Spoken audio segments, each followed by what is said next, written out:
कमर गर्दन सीधी करके बैठे, दोनों हाथ गोदी में, स्वर्णिम सविता देवता का ध्यान करती हुई है। गायत्री महामंत्र हमारे साथ साथ।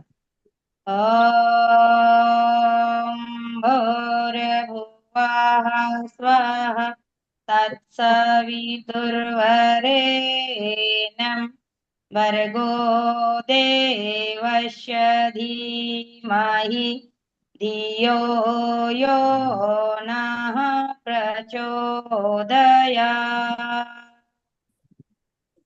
सभी हमारी वरिष्ठ बहनों को मेरा प्रणाम।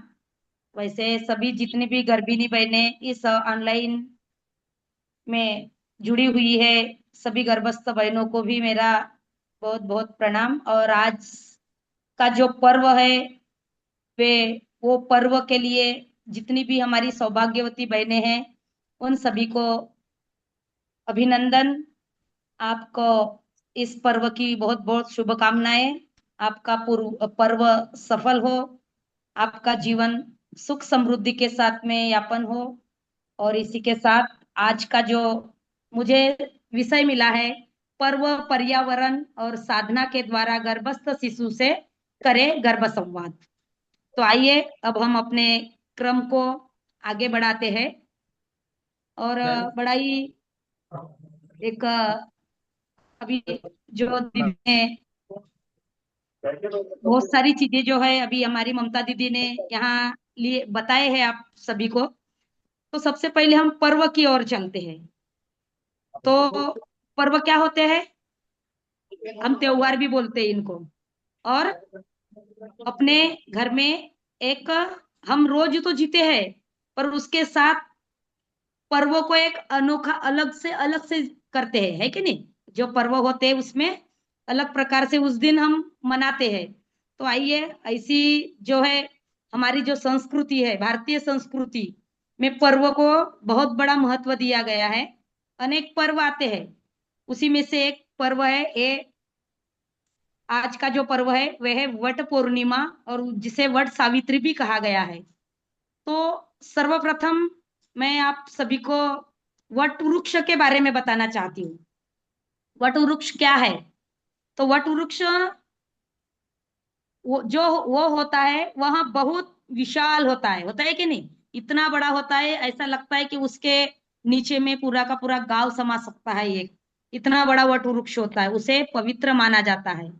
वट वृक्ष को हिंदू धर्म में इसे भगवान विष्णु जी का वास भी माना जाता है। इसकी पूजा करने से सुख, समृद्धि और लंबी आयु की हमको क्या होती है? प्राप्ति होती है। वट वृक्ष का जो है ऑक्सीजन का जो है बहुत स्रोत होता है इसमें। वट वृक्ष की जड़ें, पत्ते, दूध का जो है बीमारियों में उपयोग किया जाता है। वट वृक्ष का इतना बड़ा महत्व है। तो आज के जो पर्व है उसकी कहानी हमारी बहनों ने सुनी होगी, सभी बहनों ने सुनी होगी, क्योंकि उसका आज के त्योहार का क्या कहते हैं कि वट सावित्री कहते हैं ना। तो इससे कुछ संबंध है, इसीलिए हम कहते हैं। ये सभी ने इस कहानी को सुनी है कि सत्यवान और सावित्री की जब बात आती है, वो कहानी आती है, तो हम आपको ध्यान से सुनना है सभी को, क्योंकि इस कहानी का ये जो हमने वृक्ष का जो अभी हमने बताया आपको, वृक्ष क्या देता है, इससे इस कहानी में हमको समझ में आएगा आगे। तो देखिए कि सत्यवान की जो मृत्यु हुई, तो सावित्री ने कैसे यमराज से सत्यवान के प्राण मांगे, है ना? पर हम इस चीज को क्यों भूल गए कि सत्यवान की मृत्यु कहाँ हुई? हम जब कहते हैं तो सत्यवान की मृत्यु किस कहाँ हुई, तो यह महत्वपूर्ण है कि सत्यवान की जो मृत्यु हुई वो वट वृक्ष के नीचे हुई। ठीक है?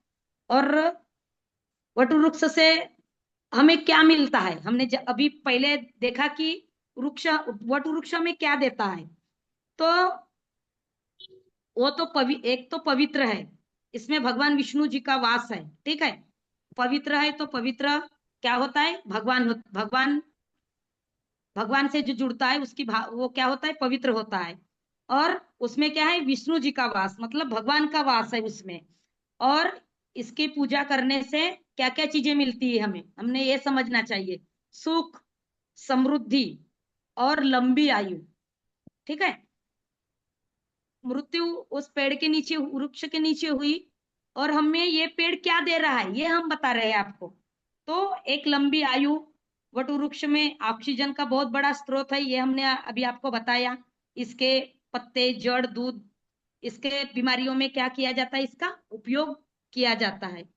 तो हो सकता है सावित्री ने वट वृक्ष के पत्ते, जड़े और दूध, उनको क्या कहते हैं, उस वन में और बहुत सारी औषधियां भी होंगी, वो सारी औषधियों का भी उपयोग किया होगा। अनेक प्रकार की आयुर्वेदिक जो औषधि है वो सुंगाकर, लगाकर, पिलाकर सत्यवान को जीवन दान मिला। हम ये भी तो, वो तो केवल कहानी है कि यमराज ने किससे उन्होंने उनके प्राणों को मांगा, पर हमने ये भी सोचना चाहिए कि जब वट वृक्ष इतना सारी चीजें हमको दे रहा है और उसी के नीचे मृत्यु हुई है, तो ये भी तो हो सकता है कि हमें ये सारी चीजें एक आयुर्वेदिक औषधि के रूप में ही बनाकर सत्यवान का जो है प्राण, वो उसी से उनको जीवन दान मिला है, या उनको बचाया जा सकता है।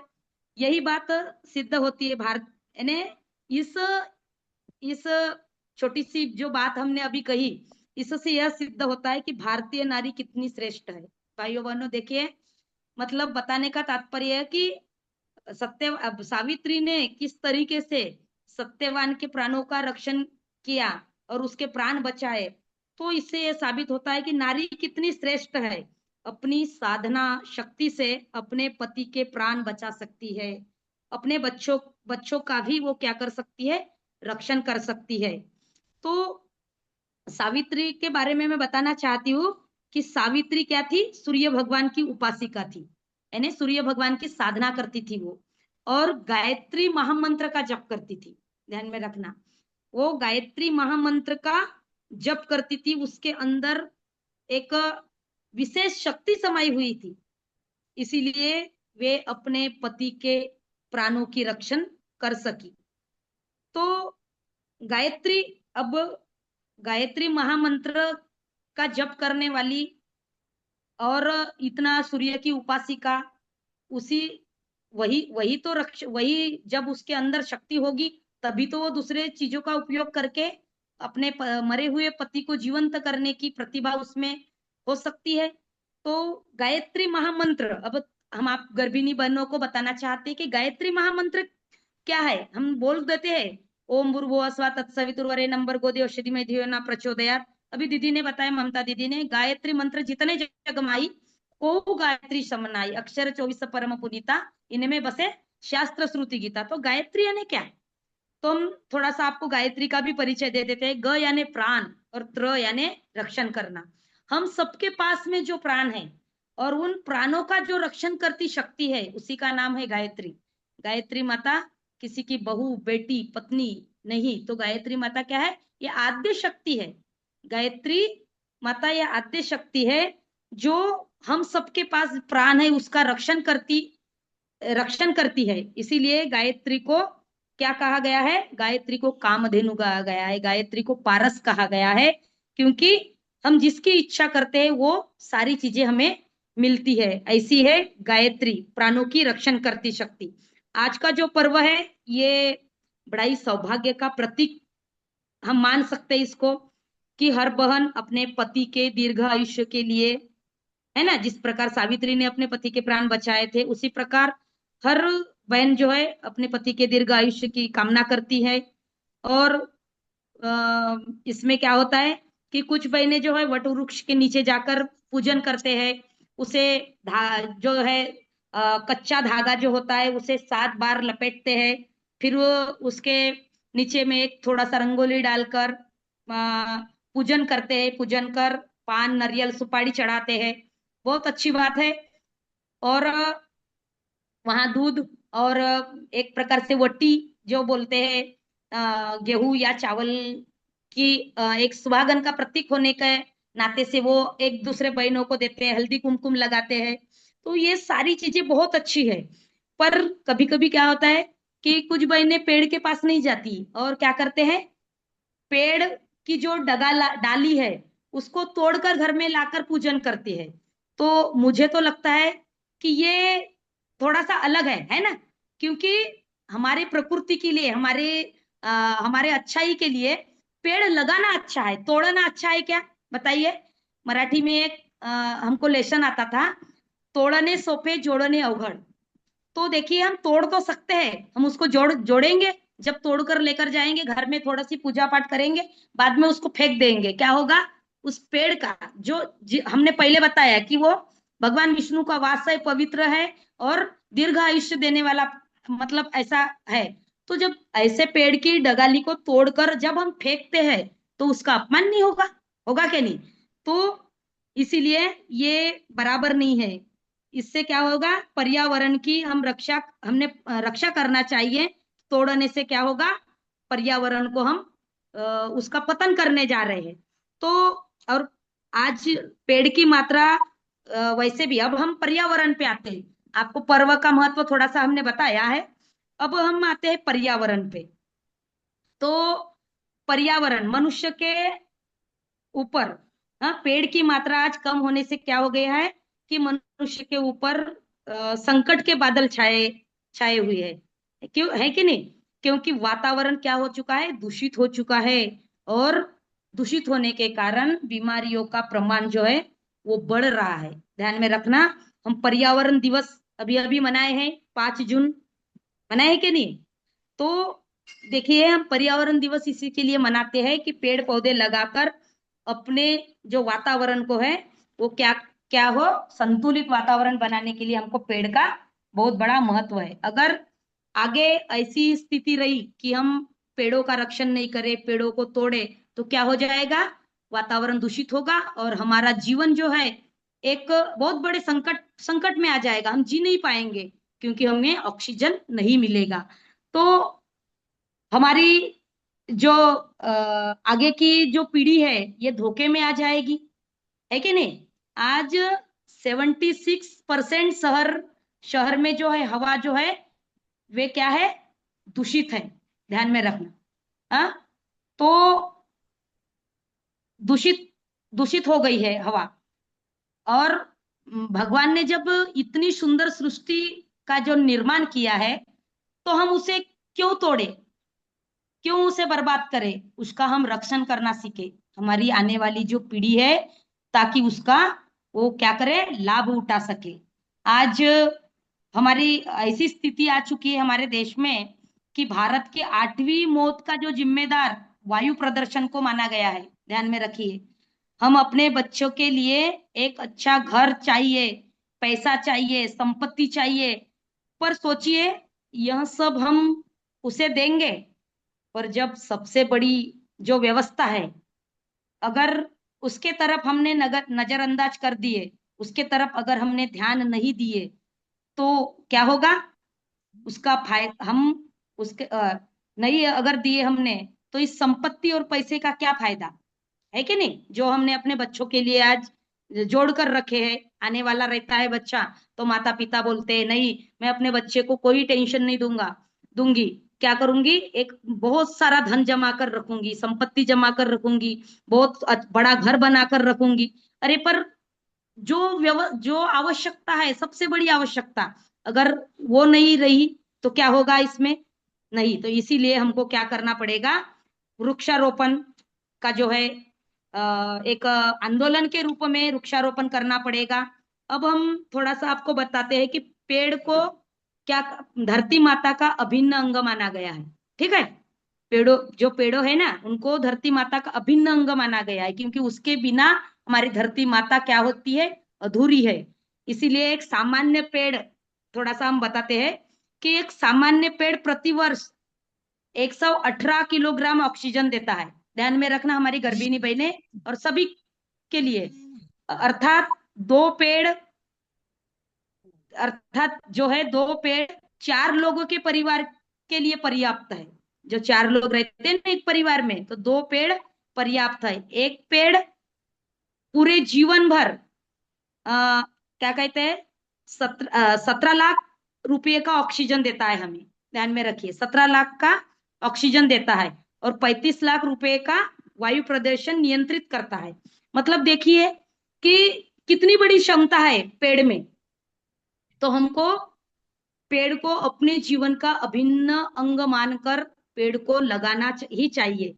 देखिए 3 किलोग्राम कार्बन डाइऑक्साइड रोकता है, और हर साल 31 लाख रुपए की का जो है पानी आ, क्या कहना पड़ेगा, रिसाइकल करता है ये। और 18 लाख रुपए के जमीन जमीन में जो है कटाव बचाता है ये पेड़। यानी पेड़ का महत्व, यानी 3% तापमान जो है पेड़ जो है कम करता है। तो इतना बड़ा पेड़ का महत्व है। एक छोटा सा एक उदाहरण के साथ में हम आपको बताना चाहते हैं कि 10 10 कुएं खोदने पर एक तालाब का पुण्य मिलता है। ध्यान में रखना, 10 कुएं खोदने पर एक तालाब का पुण्य मिलता है, और 10 तालाब खोदने पर एक बेटे होने का पुण्य हमें मिलता है, और 10 बेटे पैदा करने पर क्या मिलता है, एक पेड़ का पुण्य मिलता है। ध्यान में रखिए, 10 10 बेटे पैदा करने पर एक पेड़ का पुण्य हमें मिलता है। तो एक पेड़ अपने जन्मदिन पर हम हर वर्ष लगाए, विवाह दिन पर लगाए, और उसको हम केवल लगाना ही हमारा कर्तव्य नहीं। आज क्या होता है, आज क्या कहना पड़ेगा, राजतंत्र वाले हमारे जो लोग हैं वे पेड़ लगाते हैं, वृक्षारोपण करते हैं, और वृक्षारोपण में बहुत बड़ी बड़ी फोटो निकाल कर मीडिया में और पेपर में, वो क्या कहते हैं, पेपरबाजी हो जाती है, मीडिया में भी दे देते हैं, प्रदर्शन हो जाते हैं। पर वो पेड़ लगाए, पर वो पेड़ पूरे तरह से सुरक्षित है, वो पेड़ की रक्षा हो रही है, वो पेड़ जगा के नहीं, वो हरा भरा हुआ क्या नहीं, इसका ध्यान नहीं दिया जाता। तो केवल हमको एक क्या कहना पड़ेगा, पेपरबाजी के लिए या मीडिया पर देने के लिए ही नहीं करना है, तो उस पेड़ को हरा भरा भी करना है। जब हम ऐसा करेंगे तभी हमारा वृक्षारोपण अभियान ये सफल होगा। हम लोग जो तिरोड़ा तालुका में है, हमने पिछले वर्ष एक डोंगरगांव करके गांव है, या खड़की डोंगरगांव, उसमें बहुत सारे पेड़ लगाए, और उसका रक्षण भी करने के लिए गायत्री परिवार हर इतवार को वहां जाना, पानी डालना, पेड़ों को कंपाउंड करना, सारी चीजें हमने की है। पर क्या होता है कि उस गांव के कुछ लोग वो गैया भैंसी जो चराते हैं, उन लोगों ने कुछ पेड़ों को निकाल कर इधर फेंकना उधर फेंकना। तो ये सबकी जिम्मेदारी होती है, एक की जिम्मेदारी नहीं होती। तो सभी की जिम्मेदारी होती है कि पेड़ों का हम रक्षण कैसा करें, क्योंकि ये सबके लिए आवश्यक है। आज तो ठीक है, हमको ऐसा लगता है कि हम नहीं, पर कल क्या होगा, हमारी आने वाली पीढ़ी के लिए अति आवश्यक है इस पेड़ की। इसलिए हमको पेड़ को लगाना चाहिए, हमारे जन्मदिन पर, हमारे विवाह दिन पर। और पेड़ लगाए, पृथ्वी बचाए, अपने आप को भी बचाए, ये नारा हमने सबको बताना चाहिए। तो ये हमारा पहला पर्व, पहला जो टॉपिक था पर्व, और दूसरा था पर्यावरण का। तो इस बारे में हम जो भी हो सका वे आपके सामने रखे हैं। और अभी इसके बाद में जो आता है हमारा कि गर्भ संवाद। तो गर्भ संवाद के बारे में हम थोड़ा सा आपको, अभी बहुत सारा सब्जेक्ट जो है यहाँ शुभांगी ने और हमारी ममता मलेवार दीदी ने लिए है, पर फिर भी हम थोड़ा सा यहाँ लेना चाहते हैं कि देखिए, शिल्पकार जो होता है वो छोटी सी छेनी और हथौड़ी जैसे साधारण से दिखने वाली उपकरण है ना, छेनी और हथौड़ी, उसकी सहायता से क्या करता है, बहुत सारी मेहनत करके पहाड़ के छोटे से बड़े पत्थर पत्थर को मनचाहा क्या करता है, आकृति दे सकता है ना, मतलब शिल्प उभार सकता है। तो एक चाहे तो वो क्या कर सकता है, मूर्ति बना सकता है। इसी तरह माता रूपी, है ना, माता रूपी शिल्पकार जो होता है वो गर्भस्थ शिशु के मन की मनचाहा आकार यानी संस्कार घड़ सकता है उसके अंदर।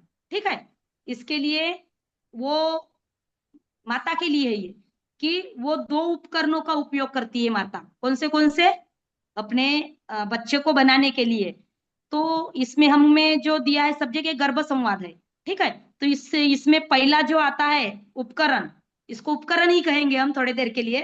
तो पहला जो आता है वो है शब्द शक्ति। ध्यान में रखना, शब्द शक्ति जो है, शब्द की शक्ति इतनी प्रगट होती है कि जो माँ बोलेगी वो बच्चा करेगा ही, उसके अंदर वो भाव बिल्कुल जाना ही है, आप सोच लीजिए। और दूसरी शक्ति होती है भाव शक्ति, है कि नहीं। अब भाव जब आते हैं तो मुझे बताइए, किसी ने भगवान को देखा है? नहीं देखा। किसी ने किसी क्या कहते हैं, अब कुछ लोगों ने तो गुरुदेव को भी नहीं देखा, पर गुरुजी गुरुदेव से जुड़ गए और गुरुजी के विचारों को आज इतना आत्मसात किए। जैसे कि हमने गुरुदेव को देखा, वेदवती दीदी ने देखा, उमा शर्मा दीदी ने देखा, पर बाकी की बहनों ने देखा क्या? नहीं देखा है। तो भी वे गुरुजी का काम बहुत बड़े रूप में कर रही है। तो इसका इसका कारण क्या हो सकता है? भाव। तो देखिए, हमने भगवान को नहीं देखा, फिर भी भगवान के प्रति हमारे भाव होते हैं। तो वैसी माँ के अंदर भी शक्ति होती, जो होती है शब्द शक्ति, और दूसरी होती है भाव शक्ति। तो संतुलित शरीर के निर्माण के लिए में जो है, जिस तरह संतुलित अन्न जल की सहायता करता है ना, संतुलित अन्न और जल की आवश्यकता होती है, उसी तरह संतुलित मन मन के निर्माण के लिए संतुलित विचार और भावनाओं की भावनाएं क्या करती है? सहायता करती है हमें। तो गर्भस्थ शिशु जिस तरह आहार के लिए, ध्यान में रखना, गर्भस्थ शिशु जिस तरह आहार के लिए माँ पर निर्भर रहता है, उसी तरह विचार के लिए भी माँ पर निर्भर रहता है। ध्यान में रखना, माँ, हाँ। और माँ को माँ को जो दिया क्या कहते हैं, दिया भोजन, जैसे कि दवाइयाँ, इंजेक्शन गर्भस्थ शिशु तक पहुंच जाते हैं कि नहीं। जब गर्भ में जब शिशु है, उसमें उसमें उसके लिए उसको अच्छा बनाना है, तो हमको इंजेक्शन के माध्यम से, दवाइयों के माध्यम से माँ ग्रहण करती है, और तभी बच्चे तक वो पहुंचता है। तो इसी तरह माँ से किया गया जो संवाद है गर्भ तक बिल्कुल पहुंचता ही है, आपको ध्यान रखना चाहिए। और माँ की आंख से बच्चा देखता है, माँ की कान से बच्चा जो है सुनता है, और माँ के मन से उठे हुए विचार बच्चे तक भाव के रूप में वो क्या होते हैं? उत्पन्न होते हैं। और माँ जो कुछ सीखती है वह बच्चा बिल्कुल अवश्य सीखता ही है, ध्यान में रखना। और गर्भस्थ शिशु का जो मस्तिष्क है, इसमें बहुत सारे उदाहरण आते हैं, पर आज देखिए, अभी बता चुके हैं कि कौन से महीने में बच्चा सुनता है। कि चौथे महीने में ही बच्चा सुनने की क्षमता विकसित करता है। अगले 3 महीने में उसकी सुनने की क्षमता पूरी तरह से विकसित हो जाती है। और ये सारी चीजें आपको बताई गई है, इसलिए मैं नहीं बताऊंगी। और गर्भस्थ शिशु का जो मस्तिष्क है, ये प्रौढ़ मस्तिष्क से अधिक धारण करने की क्षमता रखता है, ठीक है। और गर्भ में बच्चा जो है पिता, भाई, बहन तथा अन्य के अलावा, ध्यान में रखना, आपके परिवार में जो भी है उनके अलावा जो है 5,000 शब्द बच्चा 24 घंटे में सीखता है। हमारी गर्भिणी बहनें ध्यान दे। इसीलिए क्या कहते हैं, विभाजित 4-5 घंटों की जो अच्छी बातें होती है एवं अच्छी ध्वनि का जो प्रभाव है, वो जरूरी है बच्चे के लिए, क्योंकि 5,000 शब्द बच्चा कैच करता है। देखिए, बच्चे से संवाद क्यों करें, ऐसा कभी हमको लगता है, तो उसके लिए हम बताते हैं कि शारीरिक विकास के लिए बच्चे से संवाद करें। फिर दूसरी बात आती है मानसिक विकास के लिए बच्चे से संवाद करें। तीसरा जो है, अभी हमने बताया कि भावनात्मक विकास। हाँ, कहते हैं कि भाव से जब हम बुलाते हैं तो भगवान भी आते हैं, है कि नहीं। जब भाव से ही बुलाया गया था तो भगवान शबरी के घर में पहुंचे थे, शबरी के भाव ही तो थे, है कि नहीं। तो इसी प्रकार हम भी भाव से भावनात्मक उसका बच्चे का विकास करें। दूसरा फिर आता है आध्यात्मिक, आध्यात्मिक विकास हो, हम बच्चे को अच्छा यानी पूजा पाठ से जोड़े। अब खुद करेंगे माँ तो बच्चा अपने आप ही आध्यात्मिक बन जाएगा। फिर सामाजिक, समाज के प्रति ज्ञान दे बच्चे को कि बेटा आज समाज कैसा है, समाज को किस चीज की आवश्यकता है, समाज में किस चीज की कमी है, ये हम बच्चों को क्या करें, उस गर्भावस्था में ही हम बच्चे को जोड़े। तो बच्चे को इन मानवीय जो मूल्य या गुणों के विषय के लिए हम क्या करें, हम गर्भ संवाद करें। कैसा हो कि बड़ों का आदर, सम्मान, जल्दी सोना उठना, जो है आज्ञा पालन, समयबद्धता, समय की जो है समय की जो पहचान कराए अपने बच्चों से कि समय पर कैसा काम करना है अपना। फिर सहिष्णुता, सहनशीलता, करुणा, जो है परोपकारी, मतलब परोपकारी यानी अपना तो उद्धार करे पर दूसरों का भी उद्धार करे, दानी, त्यागी, क्षमा, कर्तव्यनिष्ठ, उदार, बांटने की आदत। आज बांटने की आदत बोले तो विशालता के गुण, जैसा हमारे वट वृक्ष में विशालता के गुण है, वैसा हमारा बच्चा भी विशाल गुणों वाला हो। हाँ, घमंडी ना हो, और उसमें ईमानदारी, जिम्मेदारी, बहादुरी और समझदारी ये सारी चीजें आए। और स्वच्छता का, हमारा बच्चा स्वच्छता भी रखे। शिष्टाचार और अहिंसा, संतोष, संयम और अनुशासन। अनुशासन हमारे जीवन में बहुत महत्वपूर्ण है। अनुशासन, अनुशासन के बिना हमारा जीवन क्या होता है, अधूरा होता है। इसलिए हम क्या करें कि अपने जीवन में किसी भी चीज का अनुशासन बनाए रखे।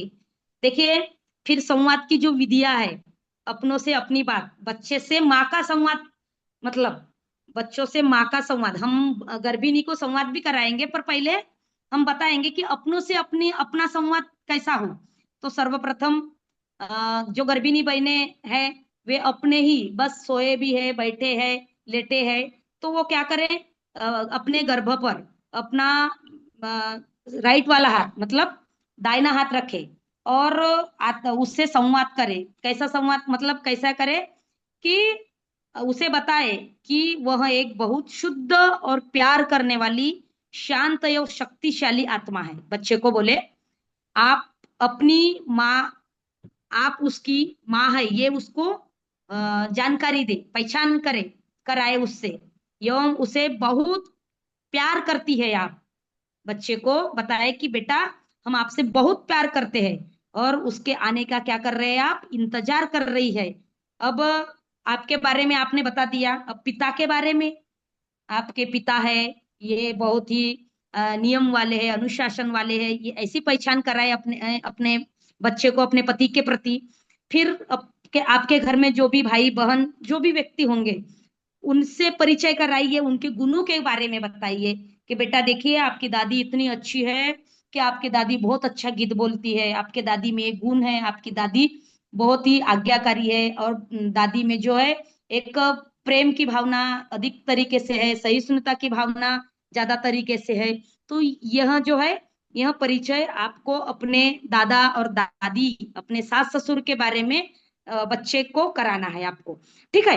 फिर उसे जो ये प्रकृति भगवान ने, हमने अभी आगे बोला था कि बहुत पहले बोला था कि प्रकृति एक बहुत सुंदर है, भगवान ने बनाई है। इस प्रकृति का को क्या करे, इसकी पहचान आप अपनी आंखों से अपने बच्चे को कराइए, इस सुंदर प्रकृति का। हाँ, उसका जन्म लेने का उद्देश्य बताइए कि उसका जन्म लेने का उद्देश्य क्या है। मनुष्य जन्म जो पाता है, कहा जाता है कि 84 लाख योनि के बाद में, अभी शुभांगी ने बताया कि हमें मनुष्य जन्म मिलता है। तो इस मनुष्य जन्म को हम कैसे कैसे व्यतीत करें, कैसे परिपूर्णता का रूप दे, तो ये अपने बच्चों को बताए। और आदर्श व्यक्ति हम उसके बनाना चाहते हैं। एक गर्भवती जो माँ ने अपने गर्भस्थ शिशु के बारे में कहा है कि जब उससे रात्रि सोते समय, ध्यान में रखना, कि बात करती हूँ तो मुझे महसूस होता है कि वह मुझको जवाब देता है। ध्यान में यानी उदाहरण आता है, एक गर्भिणी का ऐसा एग्जाम्पल है कि वो कहती है कि मैं जब अपने बच्चे से रात में जब बातें करती हूँ तो बच्चा मुझे वो हलचल करता है। और ये मैं भी कहूंगी, क्योंकि जब मैं भी, मेरा भी बच्चा जब गर्भ में था, तो मैंने भी इस चीज का अनुभव की हूँ। और वो बच्चा मेरा, सभी जानते हैं कि आज ही के दिन उसका जन्म हुआ था, वट सावित्री और क्या कहते हैं, कबीर जयंती के दिन ही। उस बच्चे के समय पर मैं अपना उदाहरण बताती हूँ कि मैं जब उस बच्चे को, मतलब गर्भ में था, तो एक भजन सुनाती थी मराठी वाला, संसाराचा धंदा जन्म भर केला, मुखी नाही आला राम नाम। तो वो बच्चा, जब मैं इस गीत को बोलती थी, तो बच्चा बड़ा प्यार से सुनता था। और जब वो जन्म लिया, तो जन्म लेने के बाद में जब तक मैं उसको ये गीत नहीं बोलूं, तब तक वो सोता नहीं था। ये मैं भी बता सकती हूँ आपको। तो देखिए, अब स्वाध्याय, हमको स्वाध्याय करना चाहिए, मतलब अच्छी पुस्तकें पढ़नी चाहिए। ठीक है। अखंड ज्योति युग निर्माण योजना है, ये पढ़ना चाहिए। फिर उसे कहानियां सुनाना चाहिए, नैतिक शिक्षा वाली कहानियां, महापुरुषों की गाथाएं। हाँ, क्या कहते हैं, हमारे इतने सारे महापुरुष पुरुष हुए हैं, हाँ, तो उनके बारे में बताना चाहिए। गांधी जी जैसे जो भी है, हाँ, उनके बारे में बताना चाहिए। परम पूज्य गुरुदेव के बारे में भी बता, स्वामी विवेकानंद के बारे में, कि उनके अंदर कितनी बड़ी एक गुण, कैसे गुण थे कि अपने लिए कठोरता और दूसरों के लिए उदारता। माँ जब उनके चारित्र के बारे में बताना चाहिए कि उन्होंने एक साधारण, एक क्या कहते हैं, जो जिसको साधारण समझा जाता था, तो उसने उन्होंने अपने देश का कितना बड़ा गौरव बढ़ाया, कि एक उस देश में, दूसरे देश में जाकर बताया कि हमारा भारत देश कितना महान है। फिर संगीत, संगीत में प्रज्ञा गीतें सुन सकते हो आप लोग, और बहुत सारी जो है ध्वनियां हैं, जो गीत है, संगीत है, वो अपने बच्चों को प्रतिदिन आप ही गुनगुनाना। प्रतिदिन हमने जब जैसा भी आपके सामने बोला ना, वैसे ही आपको गुनगुनाना, आपका बच्चा स्वयं सीख जाएगा। फिर ध्यान, ध्यान कराना गुरु जी का। गुरु जी के साथ में आप भी 12 बार जब गायत्री मंत्र बोलोगे तो उसका बहुत बड़ा आपको फायदा मिलेगा, 12,000 मंत्रों का आपको फायदा मिलेगा। तो गुरु जी के साथ एक मंत्र का उच्चारण करोगे तो आपको 1,000 मंत्रों का मतलब फायदा मिलेगा। दूसरी है पारिवारिक बातचीत के द्वारा उसको, मतलब पारिवारिक बातचीत करे, परिवार के बारे में समझाए, और प्रेरणादायक जो है धारावाहिक देखिए आप। रामायण देखिए, रामायण में बहुत अच्छे अच्छे है, बहुत अच्छी अच्छी सीरियलें भी है, पर कुछ कुछ सीरियलें बहुत गलत है। मैं तो कहूंगी कि सीरियला देखना बंद ही कर दो आप, क्योंकि बहुत सारी सीरियलें जो होती है उसमें एक पति छोड़कर दूसरा कर रहे हो, फिर वैसा करो, फिर वो बच्चा, एक व्यक्ति मर जाता है, उसके बाद कितने दिनों के बाद वो जीवंत होता है। तो ये हमारे लिए नहीं है। तो इन सारी सीरियलों को देखना, ज्यादा शोर शराबों में नहीं जाना, दीदी ने जब भी बताया। तो आइए अब हम आपको गर्भ संवाद करते, कुछ मिनट बचे हुए हैं, हमारा 5:30 तक का समय है, और 1-2 मिनट लग भी गए तो दीदी लोग, मेरी बड़ी दीदी लोग जो है मुझे क्षमा करे।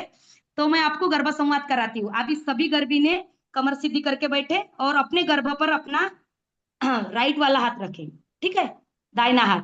और हम यहां से बोल रहे हैं, आपको दोहराना है। बोलिए, मैं, बोलिए सभी, बोलिए, मैं भाग्यशाली हूं, तुम जैसी दिव्य आत्मा का मेरे गर्भ में आगमन हुआ है। मेरा गर्भ पवित्र हो गया है। तुम दिव्य आत्मा हो, स्थिर बुद्धि हो, तुम्हारा ज्ञान इस संसार में विशेष कार्य के लिए हो रहा है। हम तुम्हारा बहुत स्नेह से स्वागत करते हैं। तुम दैविक गुणों से संपन्न हो, तुम बहुत महान हो, तुम्हारे जीवन में सदैव सफलता मिलेगी। तुम इस संसार में सभी का सम्मान करने वाले हो। संसार भी तुम्हारा आगमन की प्रतीक्षा कर रहा है। तुमको देखकर सभी अत्यंत सुख की अनुभूति करेंगे। सभी का तनाव दूर हो जाएगा। तुम जहां भी जाओगे वहां की प्रकृति भी सुखदायी हो जाएगी, वातावरण भी पवित्र हो जाएगा। तुम भगवान की श्रेष्ठ रचना हो। तुम्हारे मेरे गर्भ में प्रवेश करने से हम सबका भाग्य जागृत हो गया है। तुम्हारे संपर्क में आने वाली दिव्य गुणों से संपन्न यह सफलता मर तो हो जाएंगे। तुम्हारा इस परिवार में स्वागत है, स्वागत है, स्वागत है। आइए देखिए, सभी गर्भिणी बहनों से मैं निवेदन करती हूँ कि बहनों 1 मिनट बाकी है। तो देखिए आप सभी ने ये गर्भ संवाद हमारे साथ किया है, और यहाँ हमने जो भी बताया, ये हमारे बेटियों ने भी बताया अभी, और हम भी यहाँ हमारी दीदी ने बताई, हमने बताया, ये सब कुछ गुरुजी से जुड़े हुए, गुरुजी का ही है। और इसमें जो अच्छा लगा वो गुरुजी का समझना, और जो अगर कुछ लगा होगा ऐसा, वो हमारा समझकर अपनी बड़ी बहन समझकर हमें क्षमा कर देना। और देखिए, मैं आपसे एक ऐसी और रिक्वेस्ट करती हूँ कि माँ जैसा चाहे वैसा बच्चे को बना ही सकती है और बनाती भी है। तो आपको ज्यादा से ज्यादा समय अपने बच्चे के साथ, अपने बच्चे को सद्गुणों का भंडार समझकर, अपने बच्चे के अंदर, आपके अंदर जितनी भी प्रतिभाएं है, वे बच्चे के लिए आप खर्च करिए। आपको इधर उधर भटकने की आवश्यकता नहीं। आपको इधर उधर, आप सारे मंत्र तो आप करते ही होंगे, पर गायत्री महामंत्र को करिए आप। देखिए, जब भी दीदी ने बताया, अक्षर 24 परम पुनीता इनमें बसे शास्त्र श्रुति गीता। जब आप एक बार गायत्री महामंत्र बोलोगे तो 1,10,000 वाइब्रेशन कनेक्ट होंगे। ठीक है। और बच्चे में सद्बुद्धि की वृद्धि होगी। तो आपके पास में ऑलरेडी क्या कहना पड़ेगा, आपके पास दवा है, आपको देना है। तो आप क्यों इधर उधर भटकोगे? किसी भी मंत्र का जप करो, चलेगा, पर उसमें गायत्री महामंत्र जोड़ना है। अपने आराध्य किसी भी गुरु को क्यों ना मानो, पर आपको गायत्री महामंत्र बोलना ही पड़ेगा, क्योंकि गायत्री मंत्र से बड़ा कोई मंत्र नहीं है हमारे हिंदू संस्कृति में। हम गायत्री परिवार तो पहले से बता रहे थे, गायत्री परिवार गुरुजी ने तो हमें, गुरुदेव ने जो गायत्री मंत्र जपने का हमको अधिकार नहीं था, तो इतना बड़ा तप किया 24 वर्ष तक, केवल एक जौ की रोटी और एक गिलास छाछ खाकर गुरुदेव ने गायत्री महामंत्रों को इतना सार्वभौम कर दिया हम सबके कल्याण के लिए, है कि नहीं? हम अपना सोना, अपना चांदी, अपनी मूल्यवान जो वस्तुएं है कहाँ रखते हैं? हम तिजोरी में रखते हैं। उसी प्रकार गायत्री महामंत्र को तिजोरी में रखा गया था। उस गायत्री महामंत्र को निकालने की ताकत केवल और केवल परम पूज्य गुरुदेव वेद मूर्ति तपोनिष्ठ पंडित श्री राम शर्मा आचार्य जी में थी, है और रहेगी। और गुरु जी ने ही इस, क्या कहना पड़ेगा, गायत्री महामंत्र को सार्वभौम कर हम सभी को सद्बुद्धि का मंत्र, सद्बुद्धि का मंत्र दिया है। तो क्यों ना हम अपना और अपने बच्चे का कल्याण करें, ताकि हमारी आगे आने वाली पीढ़ी हमारा गौरव करे, हमारा नाम ले। और इसी के साथ में आज के इस सेशन को, और आखिरी मेरा ही गर्भ संवाद का जो विषय था, इसी को लेते हुए मैं सभी दीदी लोगों से 2 मिनट के लिए क्षमा मांगती हूँ, और गर्भिणी बहनों को बहुत बहुत धन्यवाद देते हुए आप सभी का स्वागत करती हूँ। धन्यवाद।